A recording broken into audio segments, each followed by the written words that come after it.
And the third question, which is a follow-up, it's what can a student do if they do want to get that certification? Like, what are some of the steps that you recommend they do?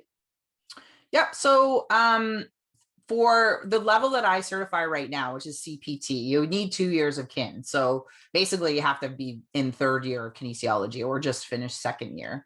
I highly recommend taking kin 3L03. I honestly don't know how you could pass the exams without taking it. You could do webinars and things like that through CSEP to get caught up on the information.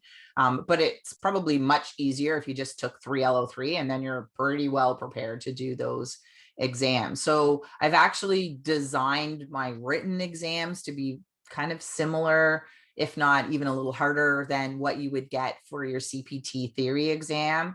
And all of the labs are based on the practical exam for the CSEP CPT certification. So because I'm on that committee, because I'm an instructor examiner, I went back and revamped the whole course so that students would be fully prepared to meet any obstacle that you would encounter on either of those exams. So I'm running through virtual exams with students right now in this online world. And, you know, what I say to students to prepare for the theory exam is I give them actually a breakdown of the questions and the topics areas. So there'll be, you know, the exam itself is 60 questions. So 10 questions come from anatomy and exercise physiology, but there's an anatomy and exercise physiology book that's part of the CSEP path. So you basically just pull all the books based on the topics and study them, read them over. And most of it's going to be things I've already taught you, either in 2CC anatomy or in 3L.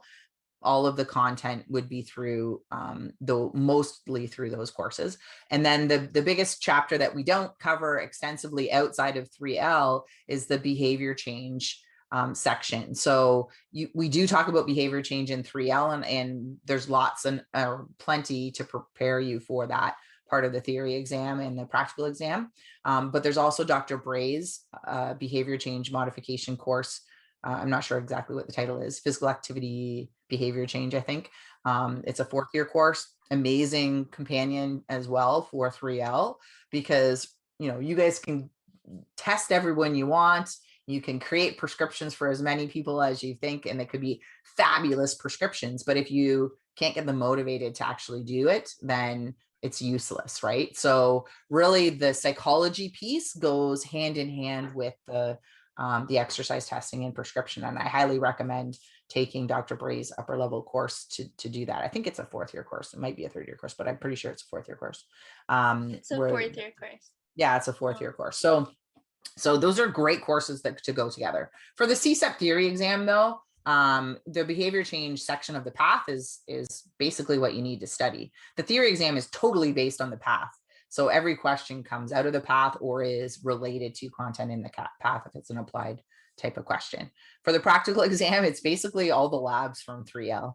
So you walk through pre-screening, you walk through anthropometric measures, you do a cardiovascular test, you do a couple of the musculoskeletal tests, and you do some counseling with your client and teach them a couple of basic exercises or an exercise and a stretch. So I basically designed the labs and the final prescription report with the little video where you demonstrate some exercises based on what you have to do in the practical exam. So what I say to students is just grab a friend, make them your client, and pretend you're doing an assessment on them. That's the best way to practice. I've made a whole series of instructional videos on how to step-by-step do all of the different stations that are part of the CSEP path and all of the criteria that we actually measure in the practical exam.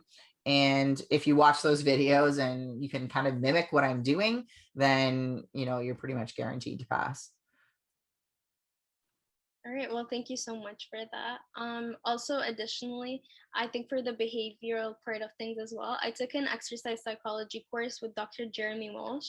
I also found that it was a really great complement with what you were teaching us as well. Oh, that's great as well. Yeah, so Dr. Walsh is new.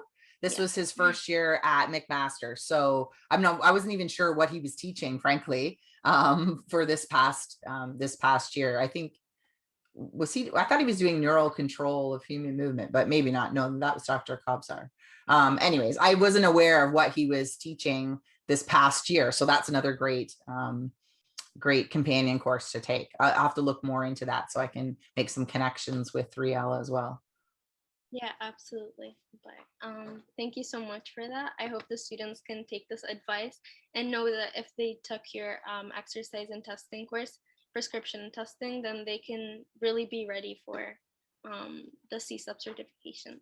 Yeah, The absolutely. CPT I one think, at and least. again, for students, like just by taking the course and graduating from kin, like knowing that you have that ability to do that exam at any time and get certified, and then you could potentially get a job, in this, especially in this type of environment. Lots of our CPTs are doing virtual training with people right now.